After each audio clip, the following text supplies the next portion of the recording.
¿Todos han almorzado bien? ¿Todos bien?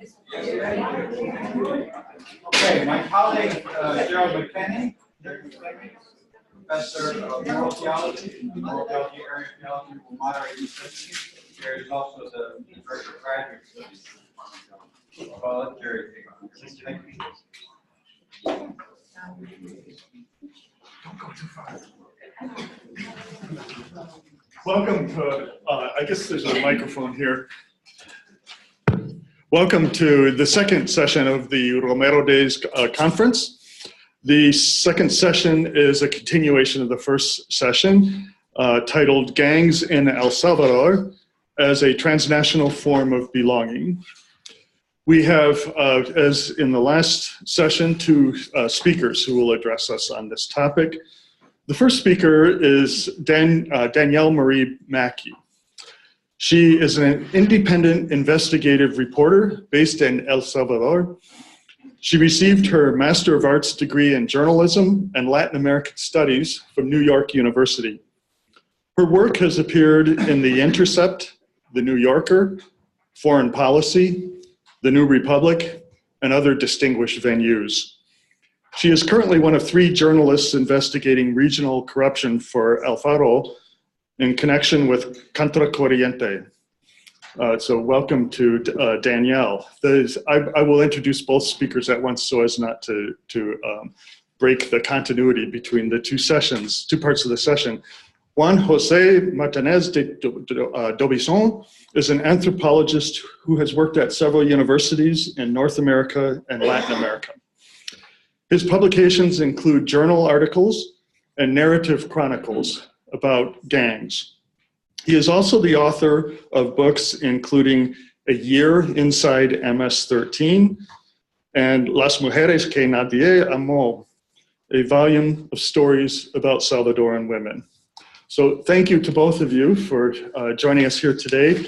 The first session will go for 20 minutes, and I have a sheet of paper that says 5 minutes when the speaker is close to 5 minutes from finishing and 2 minutes.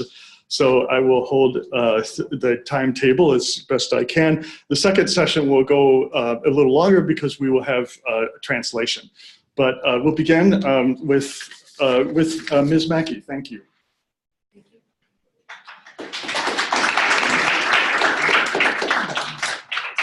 So it's going to be a little bit longer than 20 minutes, but I will stick to 20 as close as possible, I promise. Also, is there a way, I know that we're live, is this live stream? Is that the video? No, it's recorded. It's recorded? Is there a way for us to switch it so that the images show from that I have here on the computer? Just so that if we could move the, so that what you all see on the screen is the images that I'd like to show you here. Minimize that. Can you use it?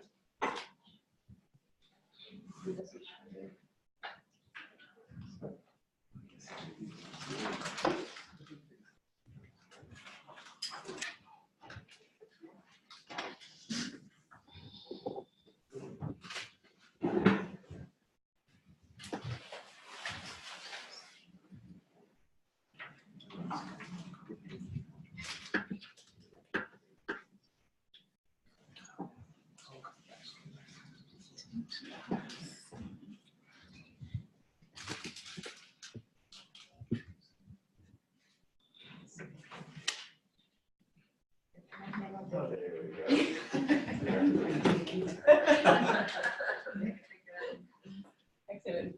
Yeah, no.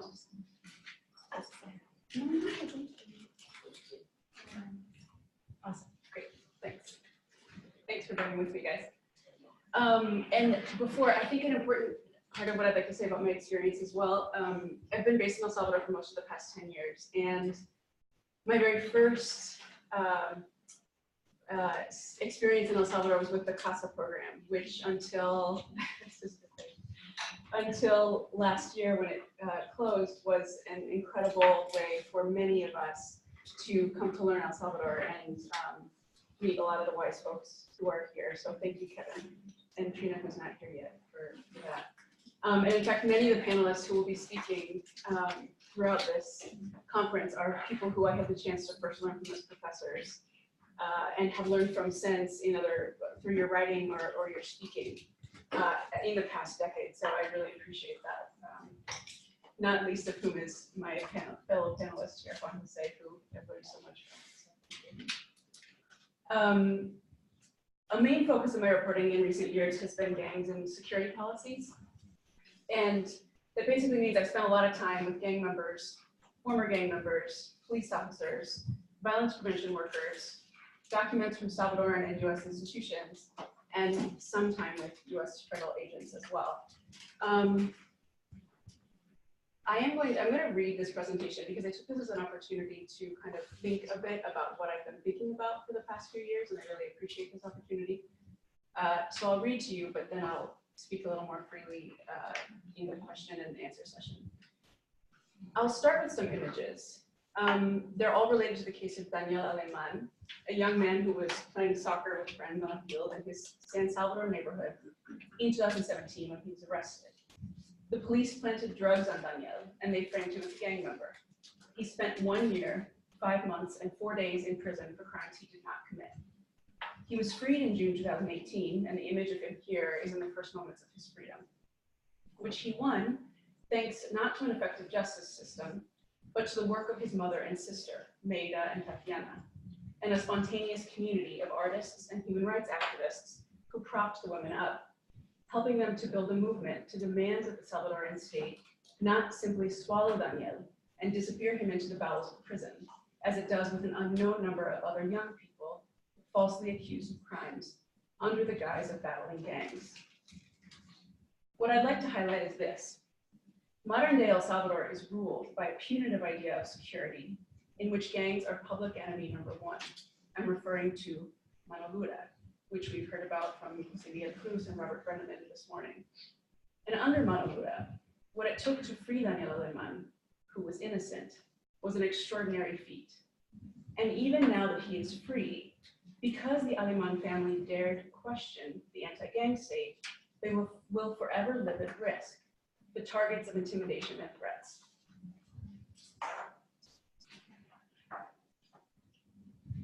Here's image number 2.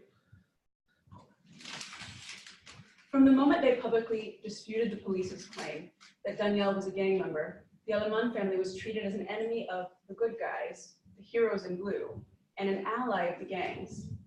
No matter what the evidence said, hordes of people, from police officers to online commentators, were hell-bent on believing that Daniel was guilty, that he had to be a gang member because he was young, and because he came from the urban neighborhood he did, and because the police said he was. That certainty is not based in facts, but instead in the moral panic about gangs that mano dura trades in. Specifically, that young people from poor communities are gang members in waiting. The average people who have threatened the Aleman family, both online and in person, seem to understand themselves as defending their country's honor. To face the tide of hate and rage directed at the family, Daniel's story and his photo and the facts of the case were not enough. They had to make Daniel into an icon. This is an image created by Salvadoran artist Malu Sanz. Its classic, iconic style paired with a line from a poem by Salvadoran writer Roque Dalton, who himself was killed in an earlier period of conflict during the Salvadoran Civil War. The poem, El Poema de Amor, is about the generational loops of discrimination sewn into the Salvadoran experience. So the iconization of Daniel was a desperate appeal directly to the Salvadoran heart. And then here we have the third image. This is Danielle's mother, Maida. This is a photo taken by Salvador, who's a photographer at Revista Factum. Maida has told me about how when she would go to prison to see Danielle on visit days, other mothers would approach her and whisper, "My son too, he was framed too. What can I do?" It sends chills down the spine of anyone who lived or who has studied the Civil War. How fitting that in this photograph, who you see painted behind Maida are the mothers of wartime political prisoners, who of course told similar stories about looking for their own children in government holding cells and finding many, many others the state had wrongfully arrested or kidnapped.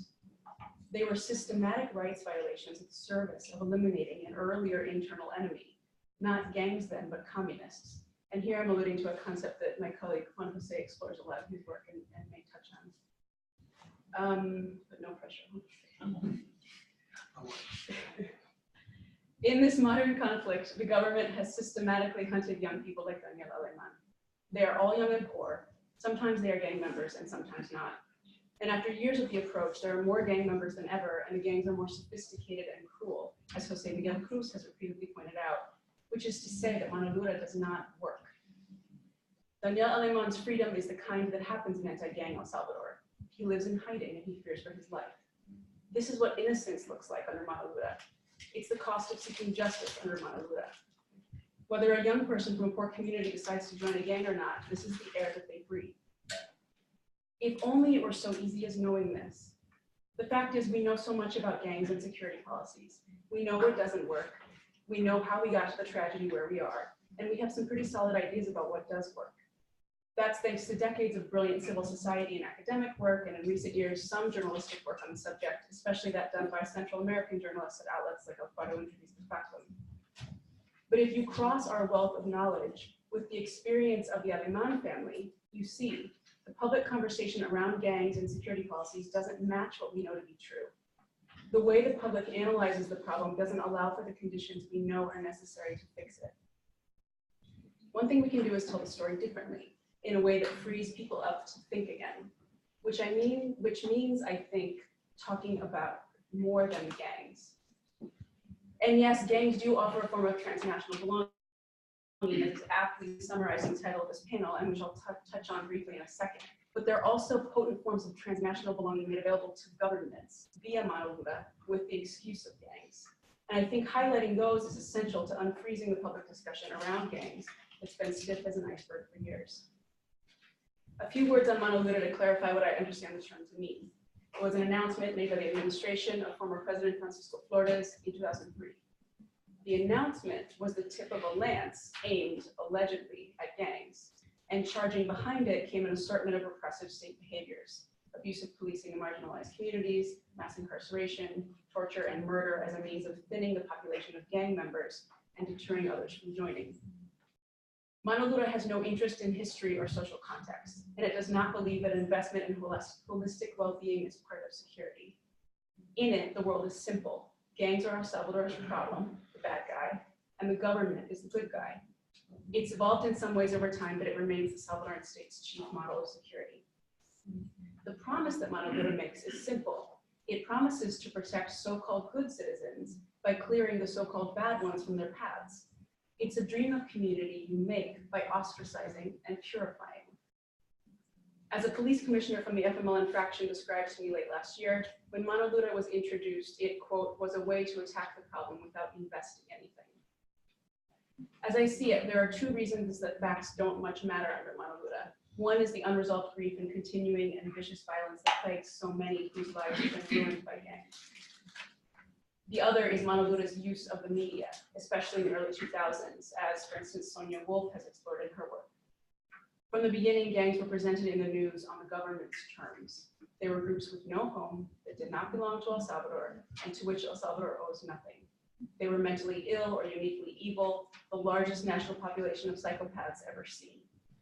This government-coordinated messaging in the media shut down questions about root causes and limited the public's capacity to think about how to end the terror and grief that they live. It's hard to overstate the tragedy of that.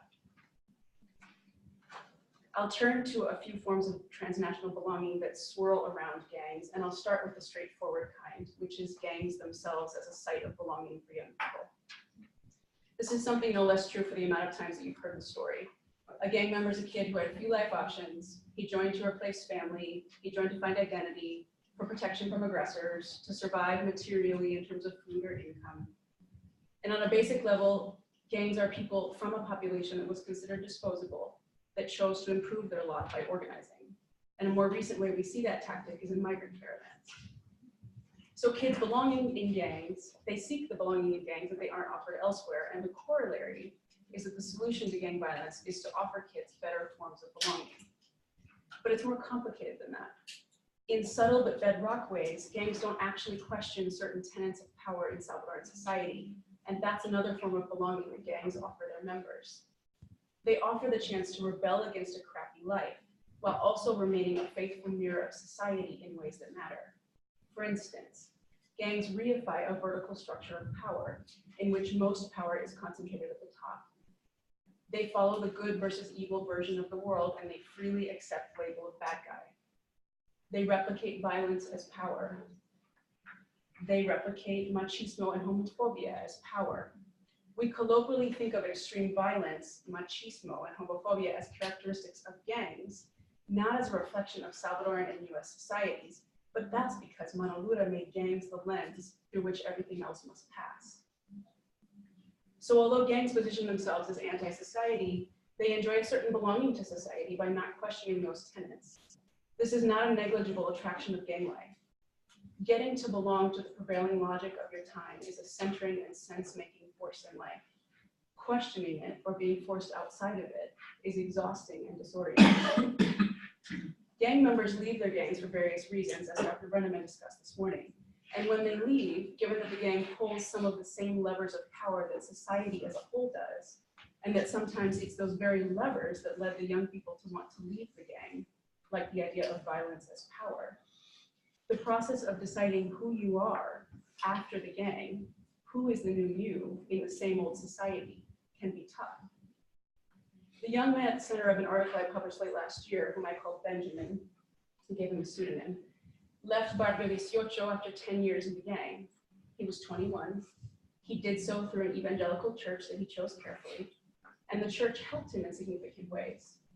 But his first real friend in his new ex-gang life, a neighbor in his apartment complex, was a lesbian feminist artist who taught art therapy to women victims of domestic violence. I called her Zelda. The problem was the church that Benjamin had joined, like most evangelical Christian churches in El Salvador, drew on the same claims to power via homophobia, machismo, and a good versus evil interpretation of the world. So Benjamin was forced to start to shed those comfortable layers of belonging that had made sense of his life and had bound him to multiple systems: state, gang, and church. He shed it because he couldn't deny that his life became fuller and more colorful with Zelda's friendship. The cognitive dissonance this caused him was painful and disorienting, although the process was simultaneously brightened by the joy of friendship. There's another bright spot of belonging, of beginning to lose the ways that you belong to power. When it shuns or tries to control you, the state or the church or the gang awards you a certain knowledge, an understanding you only get through being ostracized. The state unwittingly reveals itself and its limitations by defining what it cannot tolerate, and by trying unsuccessfully to control that thing. If the thing is you, if the thing is your population, then you live in the skin of that feared thing, and you look down at your hands and you look down at your feet and you say, but I am not what they say I am. You have nuance you can shine back at the state, around it, to illuminate the context. And that is the clarity that the Salvadoran state gave Benjamin and Daniela Alemán and their families and the thousands of youth who have been wronged by Mano Dura. So listening to them and sharing their stories, I believe, is one way we can unfreeze the public discussion around gangs. Another kind of belonging that's enabled by our frozen idea of gangs is this. Northern Triangle governments have gotten to belong to the US sphere of influence by adopting Mano Dura.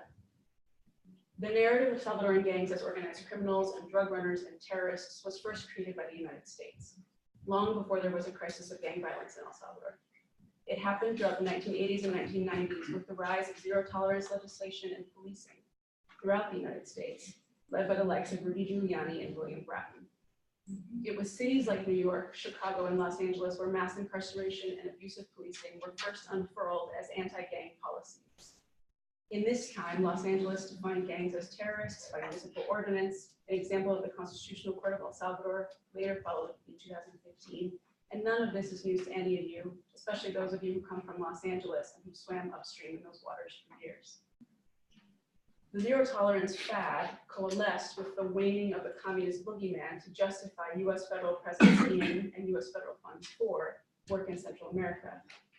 Federal agents will tell you in interviews that the trick of their work is to line up what they believe is necessary to do with whatever are the US priorities of the time. And so right now, post-communism in Central America, US priorities are drugs and immigration, and globally also terrorism. The more that US federal agencies can promote a narrative of Salvadoran gangs as undocumented migrants, as narcos, as potential terrorists, the more money they can shake from Congress. So throughout the 1990s and early 2000s, and continuing today, US federal agencies like the FBI, ICE, INL, and Homeland Security methodically classify Salvadoran gangs through that lens, both domestically and in US embassies throughout Central America. There are potent legal tools like the RICO Act, a Nixon-era law designed to attack the mafia, but that was a useful way to get the justice system thinking of Salvadoran gangs the way that agencies needed it to. There are gang databases, libraries filled not with books, but with the names and biometric data, fingerprints, scans of faces and irises, belonging to people the US believes are in gangs. Those human libraries are furthermore combined into clearinghouses located around the United States in places called fusion centers that are consulted by interagency task forces to coordinate crackdowns.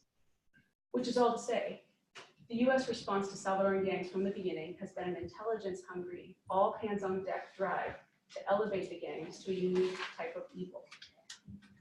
El Salvador absorbed this narrative along with supported gang members, long before there was a crisis. It goes without saying that there was never an interest in or room for looking into the root causes of the violence. And again, in the same period of time, the size of Salvadoran gangs has exploded. In one of the more honest conversations I've had with a US federal agent based in El Salvador, the agent told me that they don't trust some religious leaders engaged in gang assistance and rehabilitation. The agent cited a list of pastors and ex-gang members who've been accused of gang crimes while allegedly passing as prevention workers. I responded that Mano Lura separates the world into a false dichotomy of good versus evil, and as if the world were black and white. And among the cascade of problems this causes is that there's very little room for prevention work. He paused and he told me that he agrees, but that his job is to enforce the law in which there are no gray zones. We are crystallized in a vision of society that does not serve us. We're stuck knowing what doesn't work, yet unable to do much differently. Of course, there are material benefits to the Salvadoran government of following the US's lead. Millions of dollars for police and military equipment, everything from air conditioning units to pickup trucks to trainings upon trainings.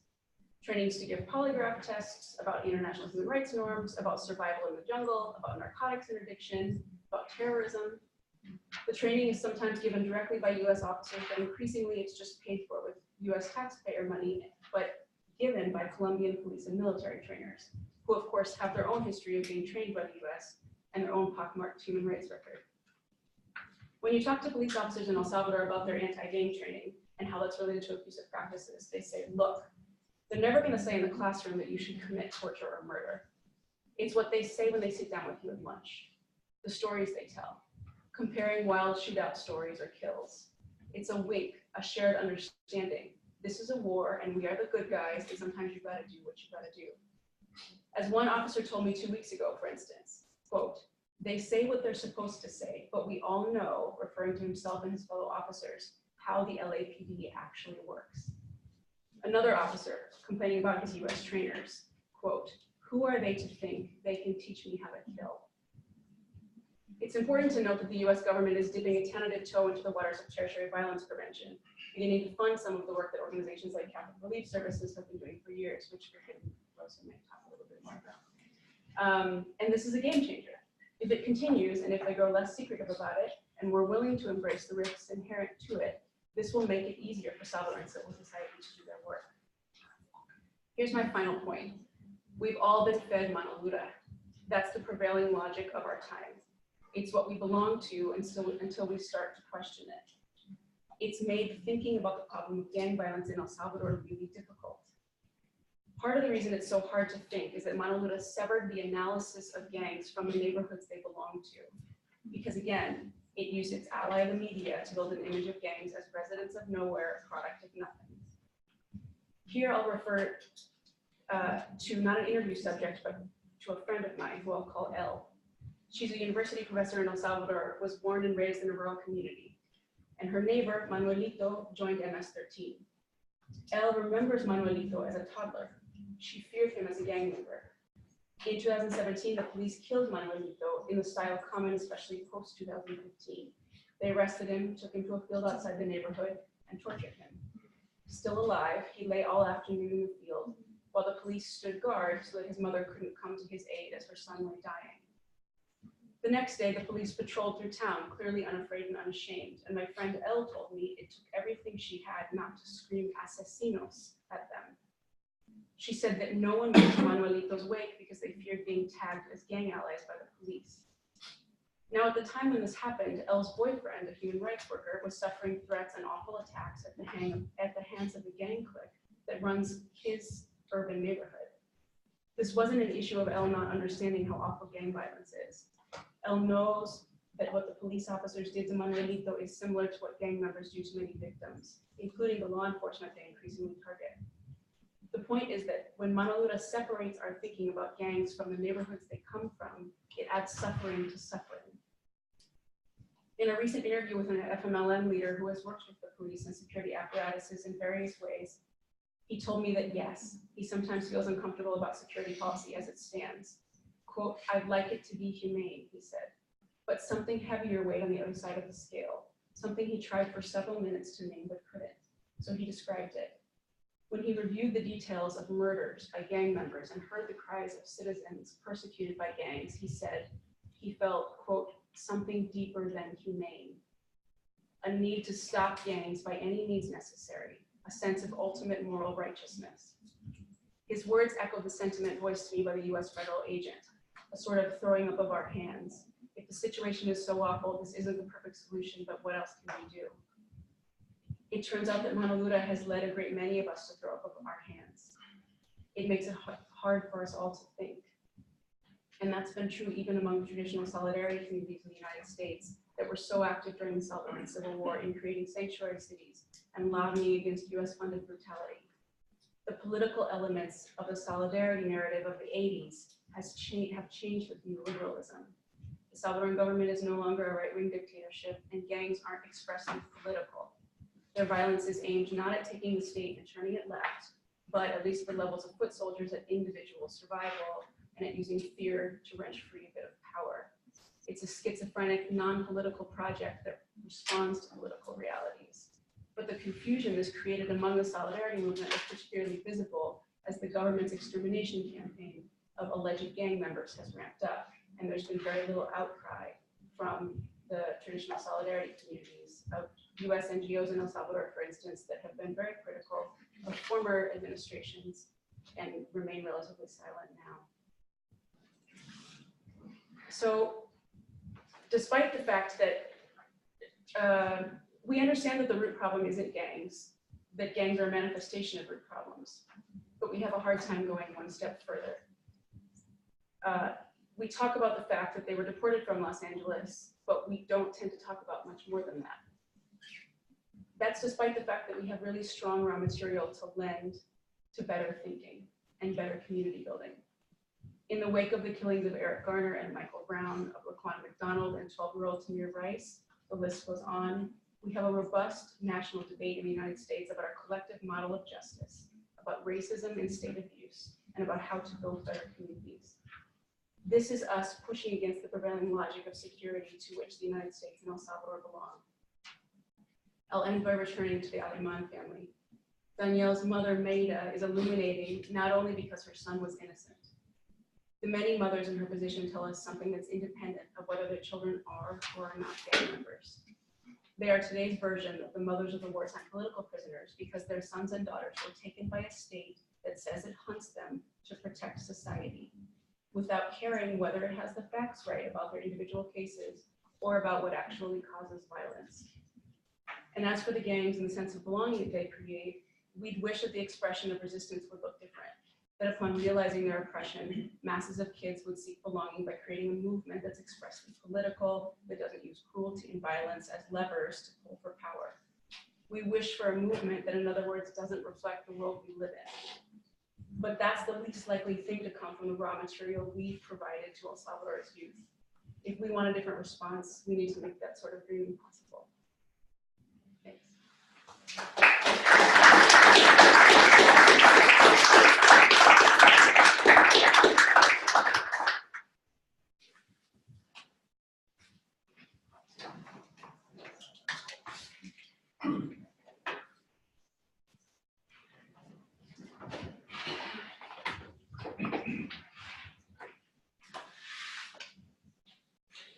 Buenas tardes. Buenas tardes.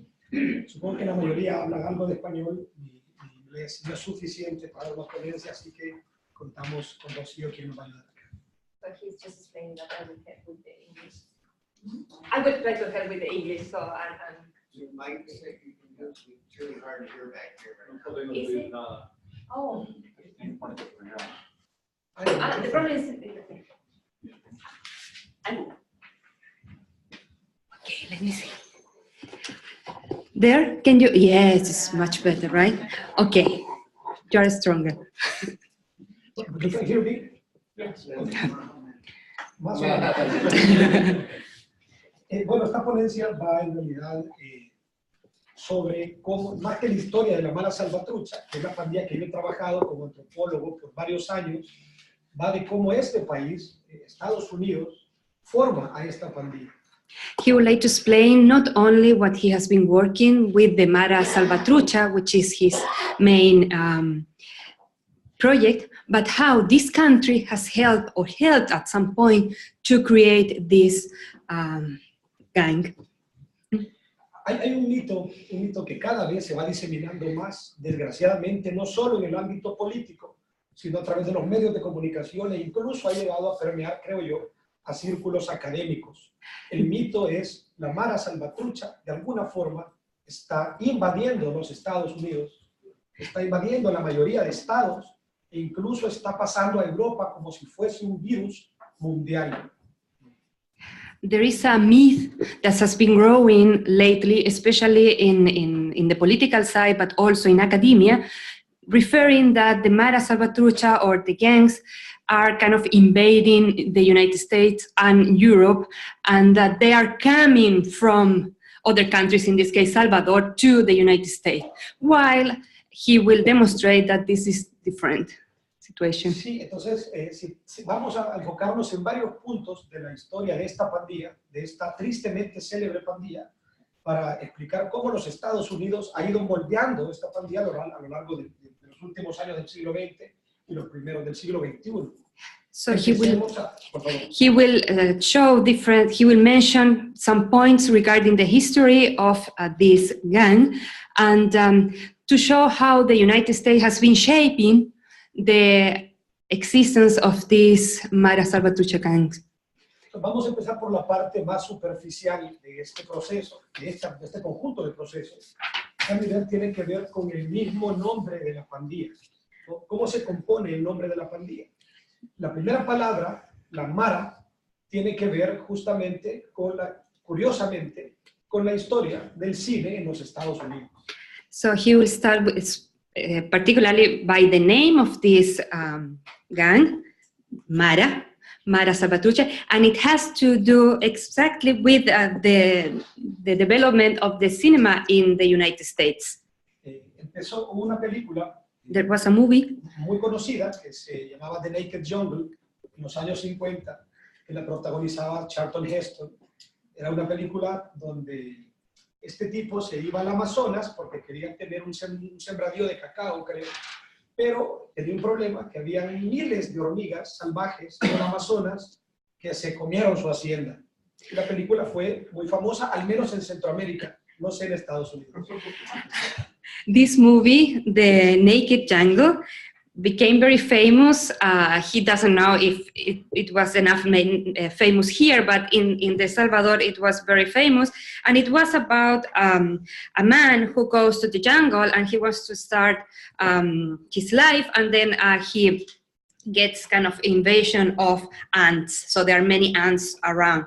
The Naked Jungle inspired the name of Mara because of Marabunta, right?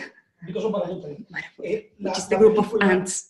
Por alguna razón que desconocemos, fue traducida al español, fue traducida en Centroamérica por alguien, no sé por qué, como Cuando ruge la marabunta, que no tiene nada que ver con su título original. So when the movie was translated to Spanish in Latin America, it was called Cuando ruge la marabunta, and then the name or the term came to the society.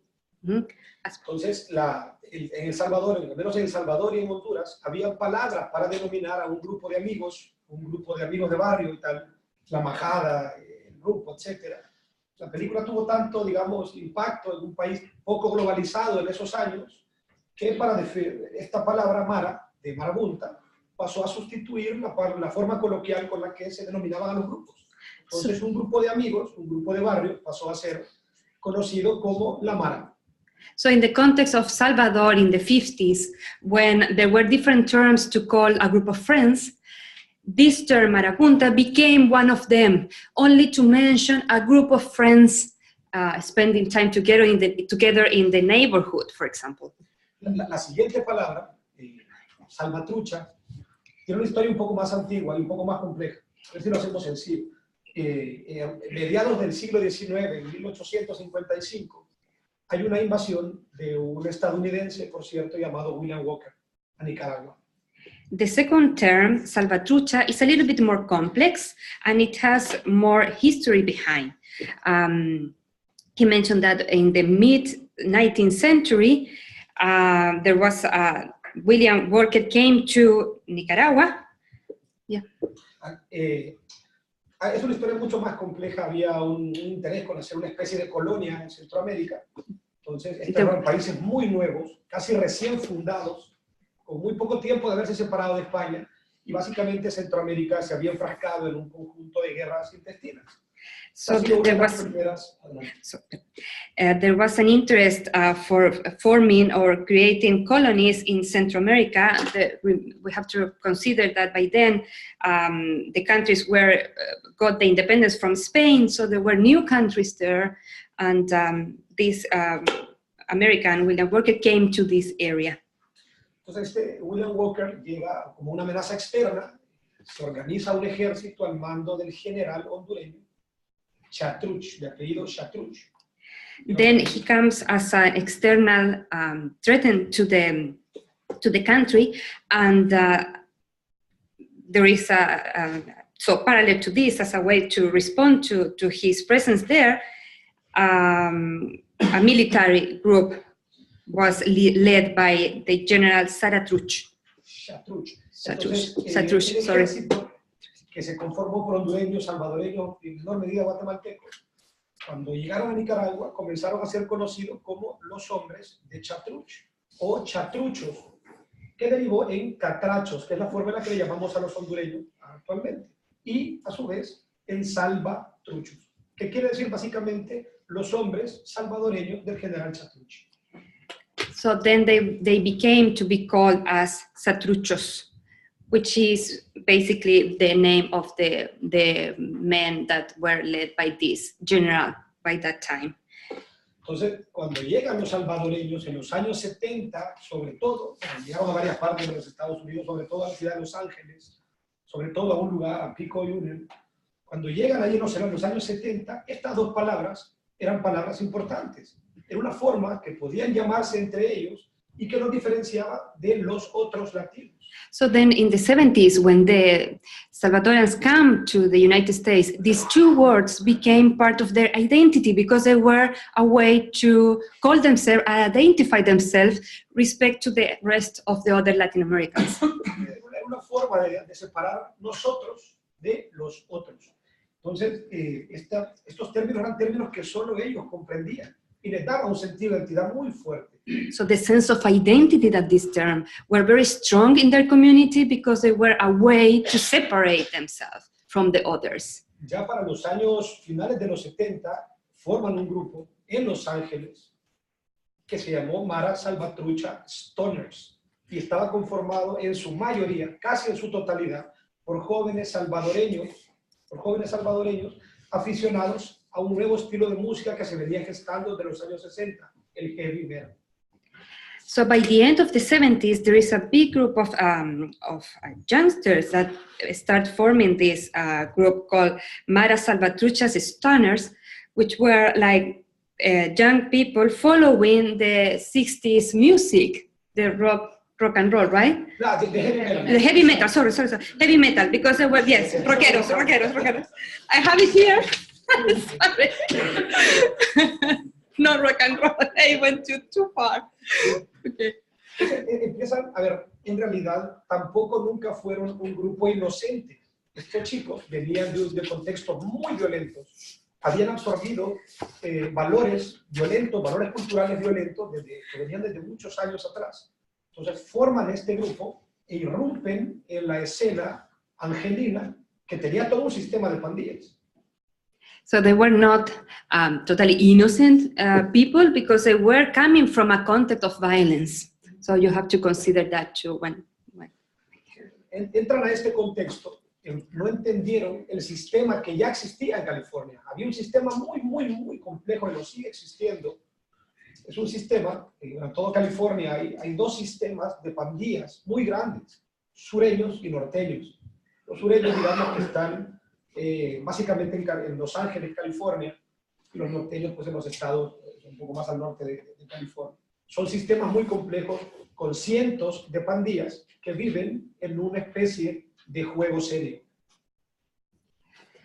They come to this context, they come in a context that it's very unknown for them, and it's difficult for them to understand how the idea of south and north and the complex system of about 100 probably gangs in the area.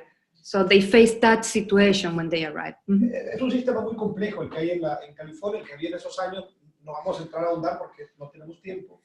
Pero en términos sencillos es un sistema de pandillas de origen en su mayoría mexicanas, mexicoamericanas, chicanas, que pelean en la calle entre sí y en los penales se unen. Por eso le llamo juego serio, porque es un sistema de agresiones recíprocas que tiene sentido en la calle, pero en el penal, en las cárceles, en el sistema californiano de prisiones, deben unirse. These gangs in the California area, they were mostly of Mexican origins, and they were used to fight on the street against each other, and that's why he calls it serious game, because it's like they're rivals on the street, but then when they go to the prison, they have to unite and form groups. Mm-hmm. Este sistema llamados sureños, que comprende a cientos de pandillas de origen mexicoamericano, están orientados por una pandilla de pandillas. Los pandilleros más reconocidos de estas pandillas más grandes forman un círculo en prisión que orienta a todas las demás pandillas pequeñas. Y ese grupo se llama The Mexican Mafia. This group of southern gangs, which are called Tesureños, which are mostly American Mexican gangs, are led by the gang of the gangs, which try to unify and try to orientate and organize this group, creating a sort of circle inside the prison, right? On the street. On the street, okay. Es un sistema muy complejo, lleno de simbolismos, muy intrincado. Uno de esos simbolismos es que todas las pandillas sureñas deben de ponerse el apellido como símbolo de que están bajo la Mexican Mafia. Y como la M es la 13ª letra del abecedario, se ponen el número 13 al final de sus nombres. De esta forma hay un montón de pandillas, Crazy Raiders 13, Pacoimas, Flats 13, Playboy 13 y una infinidad de nombres que terminan en 13. This is a very complex system in which, for instance, the gang has to follow the last name of the gang, the last name of the gang, and then of the Mexican mafia. So is because this is a 13 letter in the alphabet. So then he mentioned different names of the different gangs that Es are. una forma there. de decir estamos bajo la protección y bajo las reglas de la Mexican Mafia. So then this is a way of saying that we are under the protection of the Mexican mafia, which is the La forma biggest en que one. somos sureños. We are Entonces, Southerns. Esa es la forma en que si desplazamos el nombre de la Mara Salvatrucha, ese es el origen. So that's the origin of the name Mara Salvatrucha. Como les dije, empezamos por la parte más superficial, la parte pues, un poco más simbólica. En esos años, otro punto importante. That was the superficial explanation. Now we will go into the complexities of this. Otro momento de la historia de esta pandilla importante es cuando llega Ronald Reagan al poder, a principios de los 80.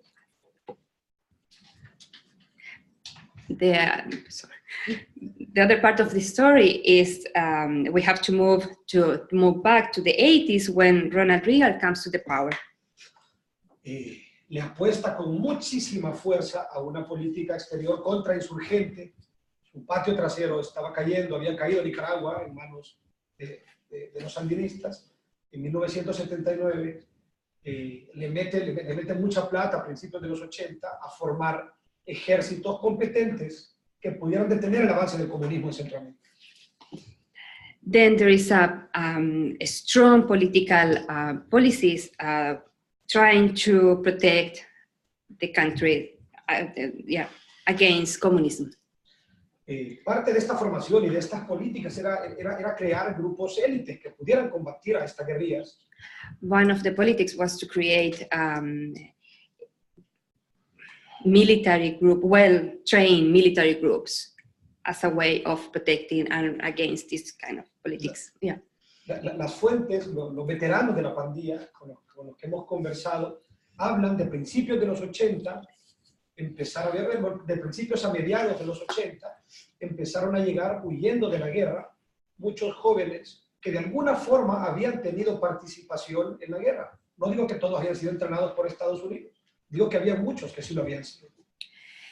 He has noticed that in conversations with the veterans, they used to tell them that by the end of the 80s, the beginning of 90s, most of these youngsters, were part in the past of this preparation or trained military groups. Gente que había tenido un muy buen entrenamiento. So there were people that were very well trained militarily, Que sabían usar la violencia. that they knew how to use violence. Sabían usarla mejor que los otros pandilleros sureños. Or at least they knew better than the other gangs from the south. Yo siempre digo, ellos cuando entraron a este sistema sureño, un sistema que no conocían, fue un poco como enseñarle boxeo a un neandertal. So he always says that when they enter into the system, it was similar to start teaching boxing to a Neanderthal. I don't know how to say Neanderthal, like a. Entran a un sistema con muchísimas How do you reglas. say? Neanderthal? Neandertal. It's the same. Okay. Era un sistema con muchísimas reglas que los sureños observan todo el tiempo porque es una especie de juego serio. Muchas de estas reglas no las entendieron los salvadoreños porque venían de una guerra de verdad. There were many rules that they didn't understand because they were coming from a true real war. Hay historias de los veteranos, por ejemplo, y de los veteranos de otras pandillas que vieron llegar a los salvadoreños y hablan con horror de esos años y dicen, estos tipos caminaban no con cadenas o con manoplas, se metían una hacha en el pantalón. Ay, ¿cómo voy a traducir eso? Peter. ¿Cómo traduces? Axe. So, like, there are stories of the veterans telling, for instance, from the own gangs or from the Mexican gangs that when they noticed the Salvadorans coming, they were not just coming with cadenas, chain, but they were coming with axe. So they were very kind of violent. O hablan de Or los axes. problemas solucionados, imitando un poco lo que sucedía en El Salvador. No digo que fuera generalizado, pero hay historias muy puntuales. Por ejemplo, a un tipo de una pandilla de los Estados Unidos cerca de Berendo, le quitaron su cara y se la cosieron a una pelota. Eran cosas que eran comunes en El Salvador, pero que nunca se habían visto del sur de California. So there are stories. It doesn't mean that there was a general common practice in them, but there are stories telling, for instance, that there was a guy that was attacked, and they took his face off and put it into a bowl. So those kind of things that are kind of horror stories. He says that it's not it's not a generalization, but it was probably something that happened that was commonly practiced probably for these groups in Salvador, but then they moved it to the United States. Esa era la pandilla. De esta manera fue entrando al sistema sureño. Poco a poco dejaron de ser estos rockeros stoner que peleaban con todo el mundo, empezaron a entrar a las prisiones y ahí se fueron adaptando e hibridando a un sistema cultural de pandillas del sur de California. Fueron adoptando el 13 y las normas de estas pandillas sureñas. So that's why this was the way this group entered into the southern system. And little by little, they started to adopt the rules of the Mexican Californian gangs as well. Para estos pandilleros, una parte importante era mantener su identidad como salvadoreños, pero también hibridarse con lo que estaban encontrando en California. Muchos de ellos se fueron muy pequeños y básicamente olvidaron el español. So they wanted to keep their identity as Salvadorians and keep their identity and etc. But at the same time, they were also getting some of the cultural issues, things of the local place they were living. For instance, some of them even lost their Spanish. Y entonces Estados Unidos hace su siguiente movimiento. So then the United States makes the next move.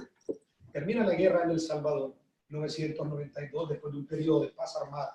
In 1992, the war in El Salvador ends. Y deporta a estas personas a El Salvador.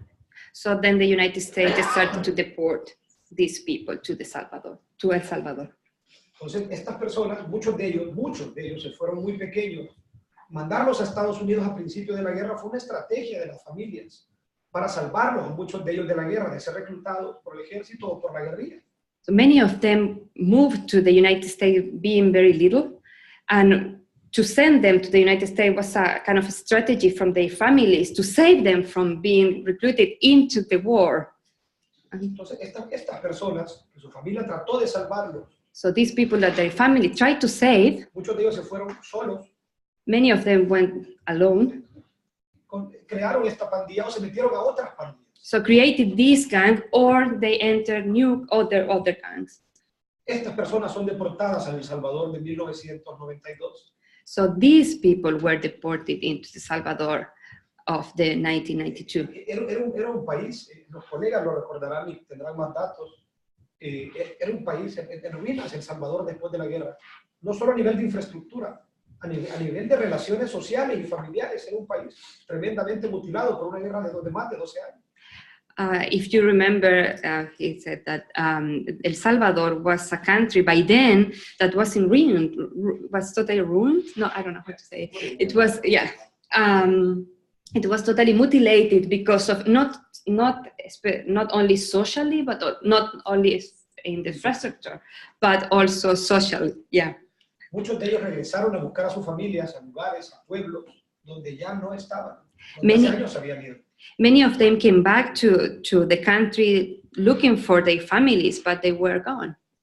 Es una parte de la vida de ellos, sobre todo de los veteranos, cuando hablas con ellos, en una parte, fueron unos años muy duros, regresaron de todo un sistema que habían luchado por asimilar, habían luchado por parecerse a los chicanos y sobre todo a los estadounidenses blancos, de entrar en el sistema, y de repente los regresaban nuevamente al lugar de origen.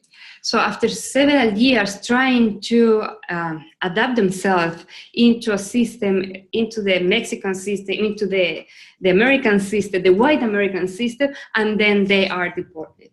to a a un country. El Salvador donde su familia ya no estaba, donde nadie los entendía ni ellos entendían, no hablaban español. To a country where their family was not anymore there, and they didn't even speak Spanish. Estaban tatuados, traían todo un sistema, tenían un estigma muy fuerte en esos años en El Salvador. They were tattooed, and they were stigmatized, and it was very strong arrival. Hay historias, por ejemplo, hay un tipo de una de las clicas fuertes de la mala Salvatrucha, el abuelo de Whitmar, que trató de suicidarse 2 veces. Muchos entraron en procesos de drogadicción muy intensos y estaban solos. No sabían que estaban deportando a cientos de otros homeboys de ellos. There are stories telling that there were some of them that tried to kill themselves, not once, twice, and they went into the drugs because they didn't know that many of them were being deported at the same time. They felt totally isolated and alone there. Empiezan a juntarse, empiezan a tratar de buscarse entre ellos y empiezan a juntarse, por ejemplo, en el centro de San Salvador, en un mercado que se llama el mercado Modelo. Ese era el lugar donde los MS deportados llegaban porque encontraban a otros iguales a ellos. So then they started to look for each other, and they found a common place to meet, which was this Mercado Central. And they started to identify themselves and be together. Eran unos años, y yo más o menos lo comprendo, donde el gobierno salvadoreño tenía otras prioridades. Seguía enfrascado en los conflictos. Si bien la guerra había terminado, los conflictos no. Y estaba enfocado en el campo político. Eso era lo importante. No había tiempo para estos hombres muy extraños que acababan de aterrizar. So by then, the political power was worried about other issues in the country, more political issues than what was happening with these people in the neighborhood. Estos pandilleros, una parte que quizás se me quedó un poco atrás, la mala Salvatrucha, nada más fue en Estados Unidos adoptada por una pandilla. Solo había una pandilla que quería hacer alianzas con ellos. Y esa pandilla se llama la pandilla del barrio 18. In the United States, this is an information that he left a little bit aside, but now he would like to tell that La Mara Salvatrucha was kind of adopted and was linked to the other big gang that by then was the only one that wanted to accept it, which was the Barrio 18, the street gang 18. Entonces, cuando llegan a El Salvador, es gracioso un poco, ni siquiera cuando se encontraban, no sabían si tenían que pelear o no. So when they met in El Salvador, they didn't even know if they have to fight or not, fight each other. Hay muchas historias de que se encontraban y se decían, hey, homie, ¿peleamos o no? No sabían.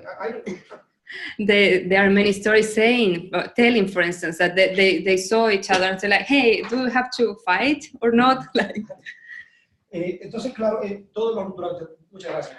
Durante los 90 fue un periodo para estas dos pandillas, Barrio 18 y la Mara Salvatrucha, de reconfiguración, porque llegan en El Salvador donde habían otros sistemas de pandillas, ignorados, pero sí existían.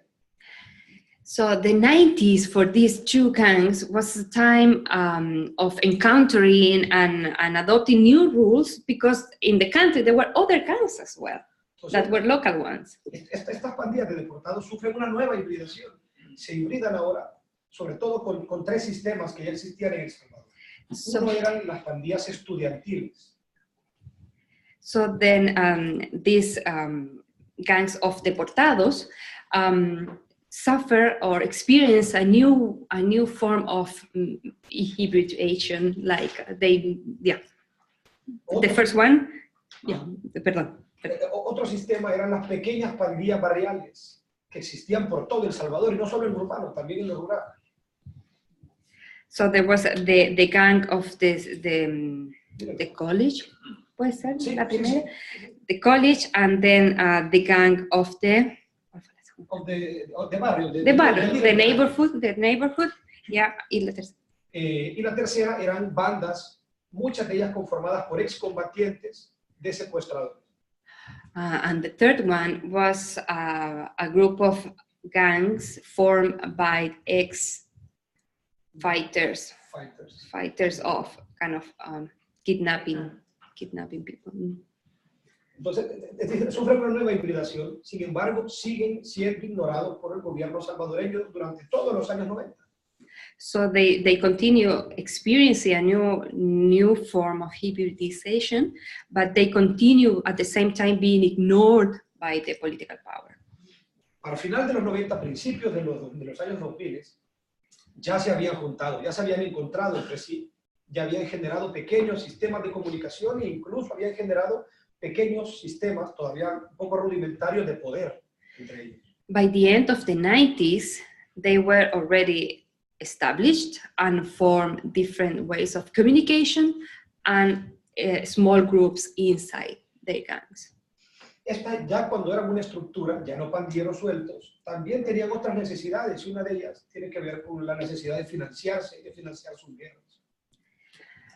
When they started to be a more established gang, they started to have new needs. One of them was the need of financial support. Mi hipótesis es que los sistemas, los grandes sistemas de extorsión, son justamente los que hacen que el Estado les ponga atención.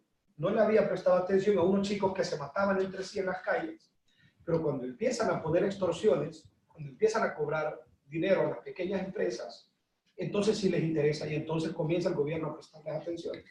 So then starts the moment when the government starts paying attention, because before, when they were killing each other, there was no reason to pay attention to them.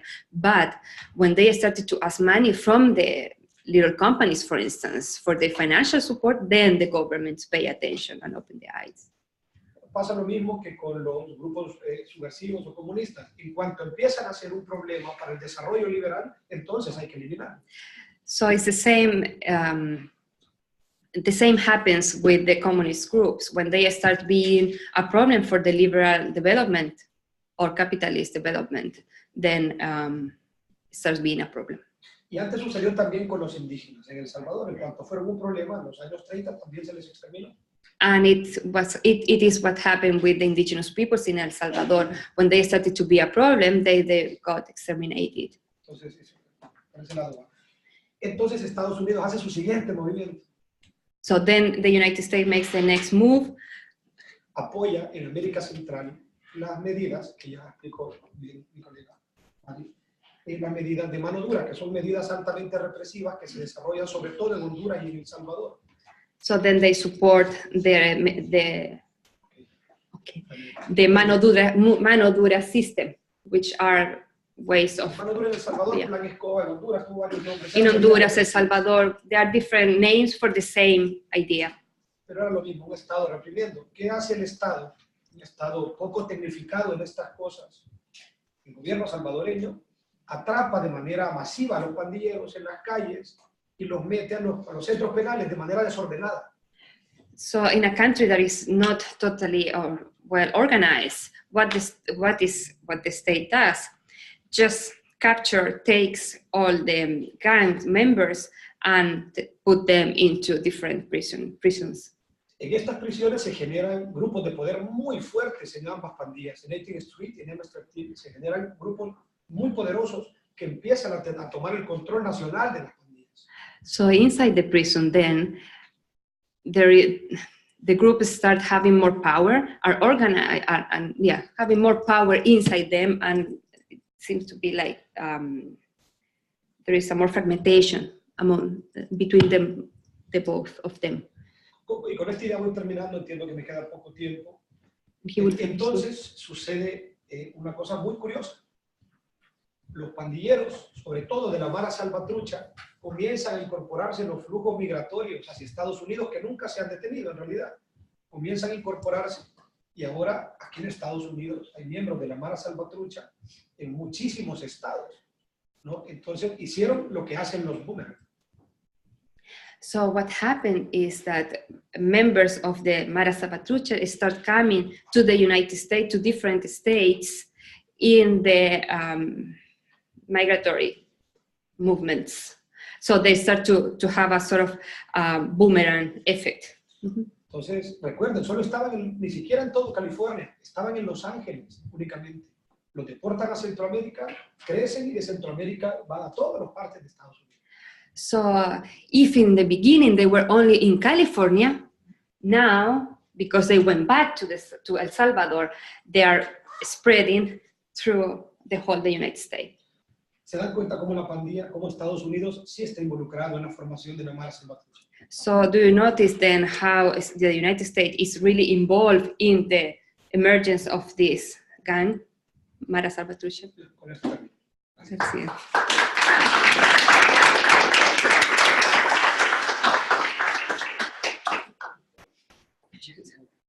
Thank you to both Danielle and want to say, also, I should have thanked at the beginning with Rocio Thank you, Rodriguez for her Efforts. translation.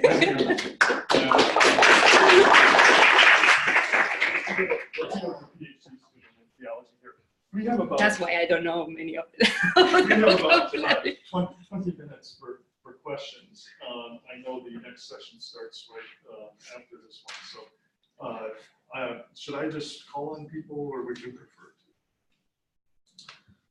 to? What happened the last session? You can fill the question. Oh, okay, I'll fill the questions. Okay. Yes. Excellent presentation. So I have a question for Danielle. Can you talk a little bit more about whether you have found divisions or diverging points of view within the U.S. operatives in Central America, right? I guess you have, but if you can talk about what is the dynamic that benefits or privileges these views, the mano dura views, over the other views, because there are other views, right? More toward prevention, rehabilitation, within the U.S. staff in the region. Yeah, great question, Leo. Thank you.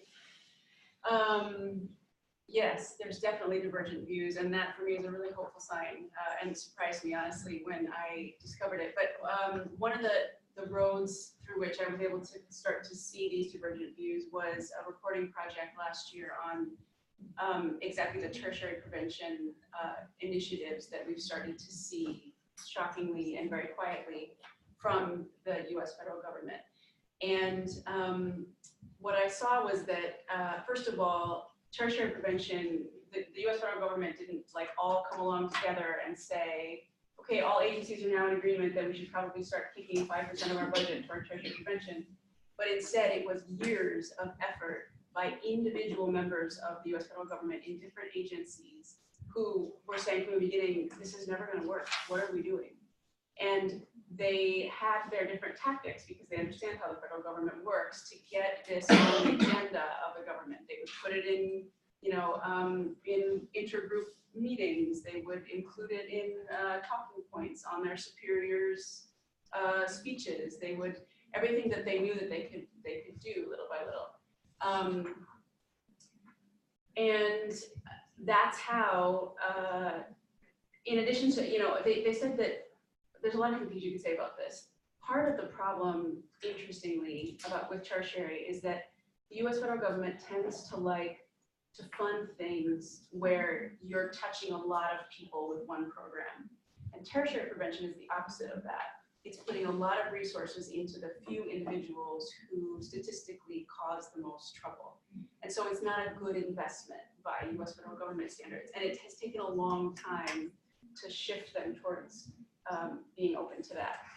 Another barrier that folks have had to kind of come to terms with is the risk that's inherent to tertiary prevention. In that, what happens if somebody that you paid for a education program for, job training, ends up joining the gang again or is responsible for some? Or what if the press reports, hey, the U.S. federal government is spending taxpayers' money on helping gang members? I understand that those are facts of political life, but the risks inherent to what the U.S. government has always done, which is funding repressive regimes and law enforcement, that then helps cement an institutional culture of corruption and of rampant abuse. Those risks we've been completely willing to take. So it's a matter of opening ourselves, I think, to also an idea of justice that we also don't have in the U.S. You know, restorative justice. We don't really talk about that. So yeah, there's definitely people who are thinking about this and have you know, swam upstream. Was there more to your question, Miguel? Yeah, I want to ask, I'll say it in English and then I'll say it in Spanish. My name is Carmelo Alvarez, I'm from Los Angeles. And I actually worked with a lot of people from Salvador and Central America in the 88 that came during the war to get their life.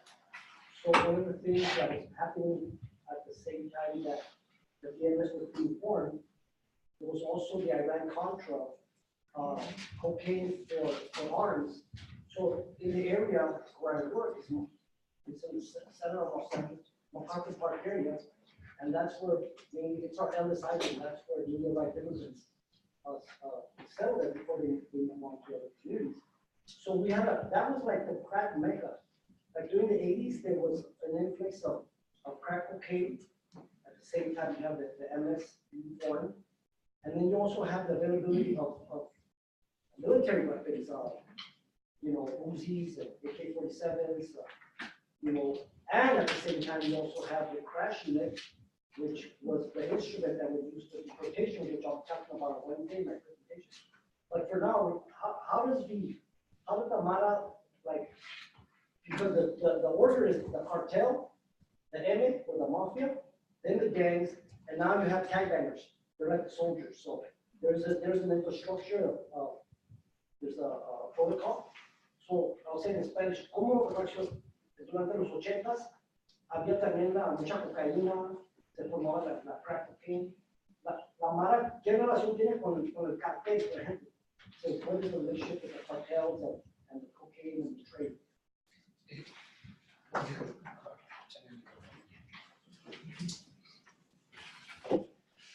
Sí, justamente es otro de los procesos importantes. En el último libro que sacamos, el libro de Hollywood, desarrollamos mucho ese punto. Reagan hizo dos cosas, la guerra contra insurgentes y la guerra contra las drogas. Ambas contribuyeron a la formación de la Mara Salvatrucha. Yo siempre digo, el gran padrino de la Mara Salvatrucha fue Ronald Reagan. Entonces, entre otras cosas, una de las importantes, si quieren para traducir. He said that the lawful of the Mara Salvatrucha was Ronald Reagan, and that the drug trade was very instrumental in forming the MS gang. But the ironic thing is that Reagan also was anti-Reagan each other at the same other drugs. So just say no. Okay. No, pero le traduzco. Sí. Bueno, eso. Entonces, por un lado, yo creo que en esos años fue importante. Quitaron de las calles a muchas estructuras que sí se dedicaban a la venta de cocaína y crack. Y esto le permitió a la Mara Salvatrucha tener un espacio más grande en Los Ángeles. By then, there was a moment when they took off from the street many of the structures related to the drug, to drug selling. So then there was a moment, that exact time, la Mara Salvatrucha managed to get a place there. Los veteranos de la pandilla recuerdan algo. En esos años fueron las Olimpiadas en la ciudad de Los Ángeles. The veterans of the Maras remember that time because it was the Olympics game, the 84. El gobierno central y el gobierno local estaban interesados en dar una buena imagen de la ciudad, una ciudad que estaba llena de pandillas. Ellos recuerdan con mucho cariño esos años porque dicen, para que las Olimpiadas se pudieran hacer bien, quitaron de las calles a muchas estructuras que nos hacían la guerra y nosotros nos pudimos desarrollar bien.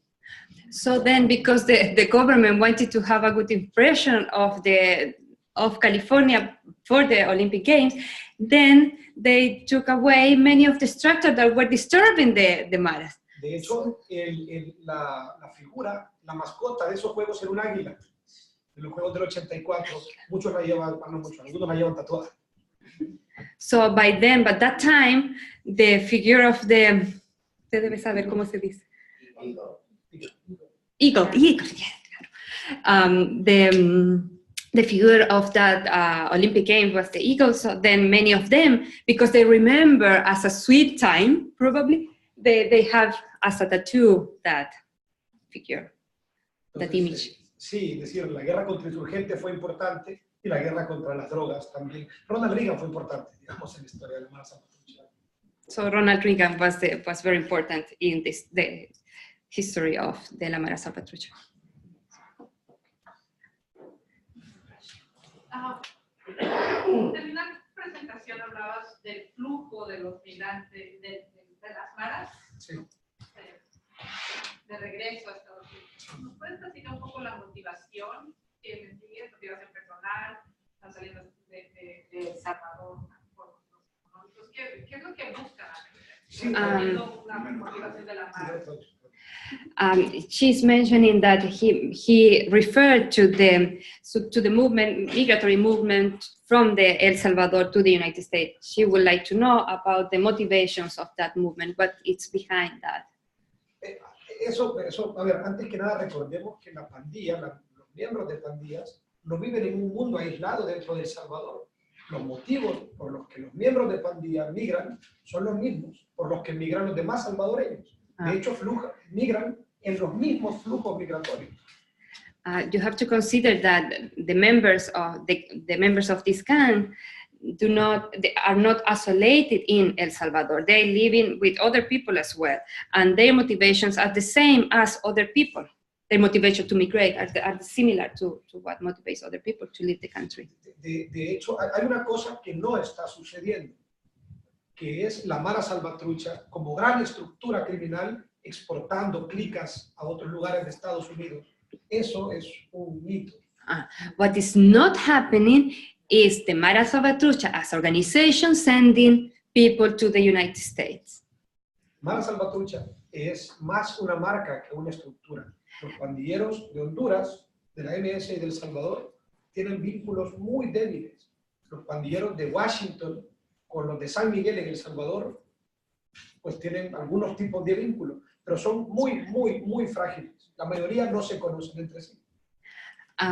La Mara Salvatrucha is more like a branding than a strong structure. Actually, there are areas like Honduras or Washington where their cells are very weak.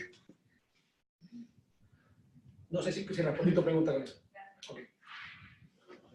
Yeah, I know. Could you talk a little bit about how the Salvadoran media portrays the gangs and their narrative of this and what's happening with that? And Juan, if you could talk about, from an anthropological perspective, how is it the relationships, gender relationships within the gangs changed over time and with families?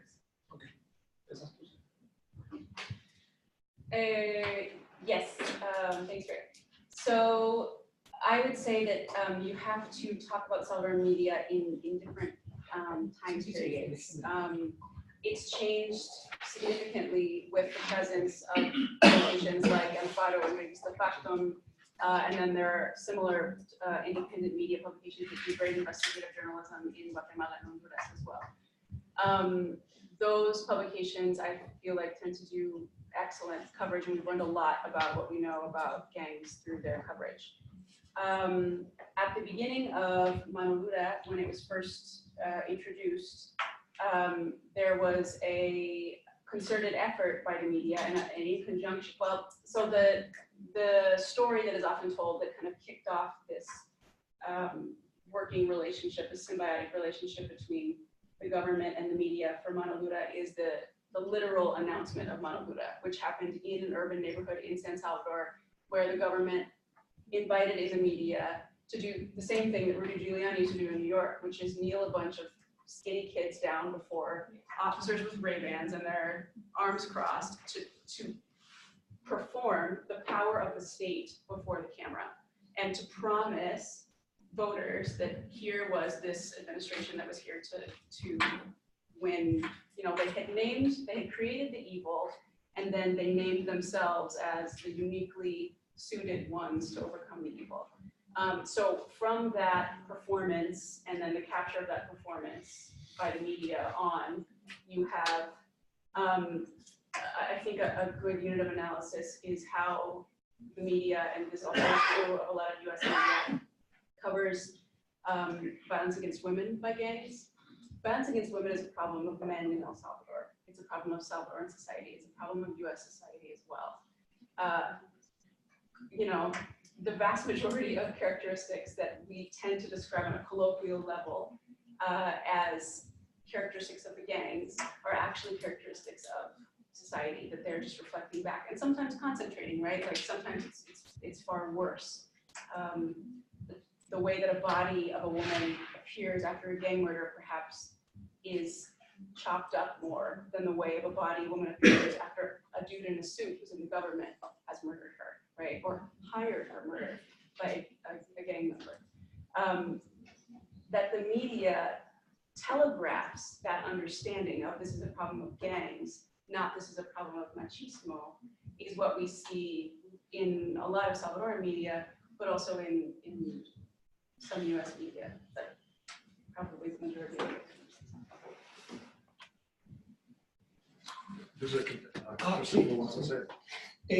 Mira, yo quería, no lo creo ver, la figura de la mujer al interior de la pandilla ha ido cambiando mucho. The role of the figure of the image of the woman inside the gang has been changing a lot lately.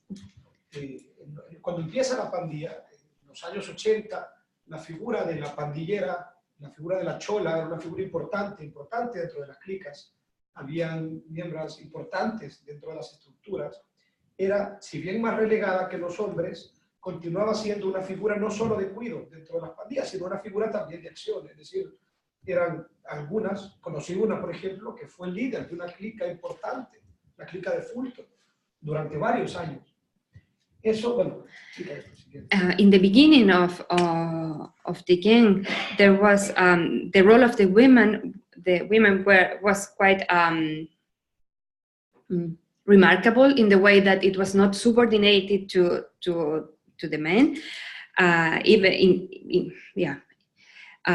He remembers, for instance, the leadership of women inside the clicas, the cells of the gangs. En la medida que se fueron hibridando nuevamente con las sociedades centroamericanas, fueron hibridando muchos de sus valores. Y uno de estos valores son valores machistas. So when they start mixing with the Latin American society again, then new ways of figures come to the women inside the gangs, influenced by the machismo, for instance. A tal grado de que ahora, por ejemplo, es prohibido que una mujer entre a la Mara Salvatrucha, tampoco al barrio 18. Sin embargo, y esto que voy a decir es, en las estructuras de pandillas, no solo en la clica, sino en la estructura grande, amplia de pandillas, hoy por hoy hay más mujeres que hombres. So today, for instance, it's forbidden that women come into the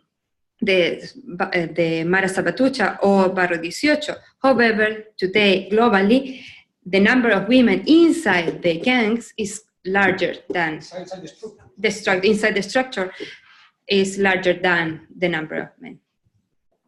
I just one following question about restorative justice.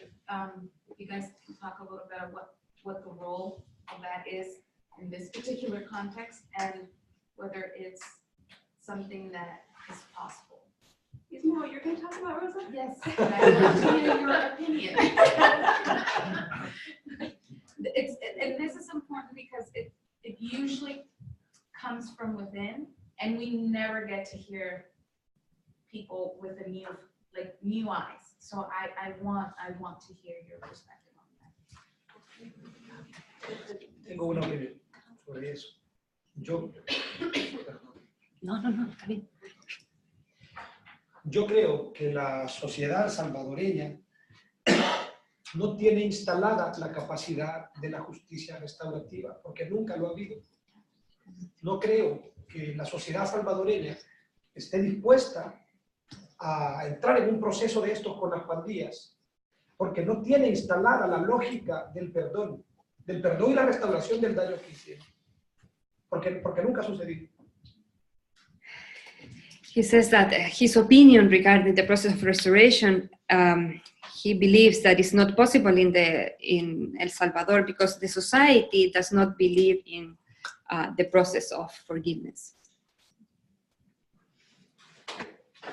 I'd add to that I think that when you're talking on huge scales and when folks are like reading proposals in the media and whatever, tends to be an instant reaction of, well, that's never going to work, but on individual levels, I think I do see evidence that people retain in some long off memory what it is like to trust your neighbor, or there's something they can grab onto. We can talk a lot about the truce and the problems with it, but there were processes that were kicked off during the truce in some neighborhoods in which roundtables cropped up that outlasted the truce, in fact, between gang members and teachers and municipal employees and, society, like neighbors. And so I think that, there are, I think, these community level, neighborhood level sparks that could grow into something like that. I think it's 3 o'clock and another session begins at 3, right? We'll take a 10-minute break. Okay. No, we'll take, so let's do that. Let's take and before we do that, let's thank our 2 speakers.